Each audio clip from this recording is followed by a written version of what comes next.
Et j'improvise un tuto grosse caisse. Donc déjà un premier point très important, il y a plusieurs choses à régler sur ta pédale. C'est la hauteur de la batte. Donc si tu desserres la vis qui est ici, tu peux monter et descendre ta batte. Donc ça va influer sur la vélocité. Sinon si tu desserres la petite vis qu'il y a ici, tu peux approcher ta batte de la peau ou alors au contraire l'éloigner. Plus tu l'éloignes et plus tu as de la force. Et plus grand est le mouvement, la distance parcourue par la batte, elle augmente. Donc plus de puissance. Et la dernière chose que tu peux régler, c'est le ressort de ta pédale. Si tu as un ressort très tendu, du coup ça va te demander plus d'efforts.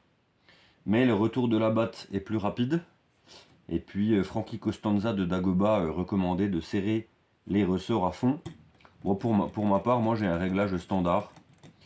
Voilà. Au niveau de la position du pied, en fait, il n'y a pas de mauvaise et de façon de faire. Hein. Il n'y a pas de mauvaise et de bonne façon. L'idée, c'est qu'en fait, en fonction de la musique que tu es en train de jouer, il faut que tu saches un petit peu faire toutes les techniques. Donc si par exemple tu joues du jazz à papa, tu vas avoir besoin de marquer les temps par exemple, avec un volume le plus faible possible. Donc là, le talon posé, c'est très très très bien. Globalement, si tu veux vraiment contrôler ta frappe et faire des petites frappes toutes douces, talon posé, c'est parfait. Et si tu lèves le talon, effectivement, tu disais dans ton message que ta cuisse, la muscle de ta cuisse allait travailler. En fait, c'est normal. Hein.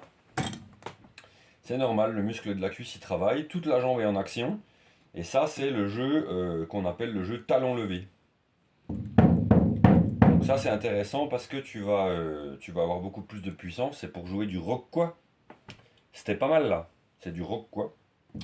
Donc là, je lève toute ma jambe, j'ai le talon levé.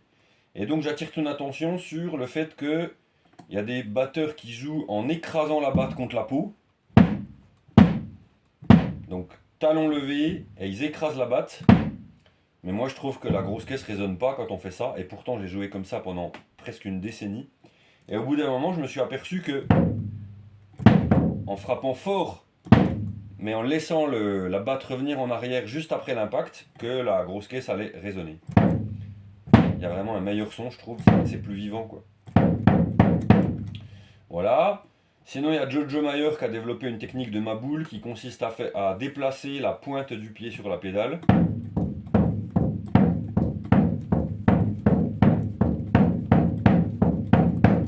Voilà, Jojo Mayer, lui, il le fait à toute vitesse, c'est très impressionnant. Moi, je ne sais pas le faire, mais ça existe. Et puis, la technique qu'on voit beaucoup sur les internets, qui est la ankle technique. Donc ça consiste à ne jouer qu'avec la cheville et en déplaçant le talon de droite à gauche comme ça. Donc ça c'est pour les jeux très très rapides. Donc qui dit rapidité dit manque de puissance. Donc du coup il faudra que tu trigues ta grosse caisse, que tu mettes un trigger pour jouer du death metal.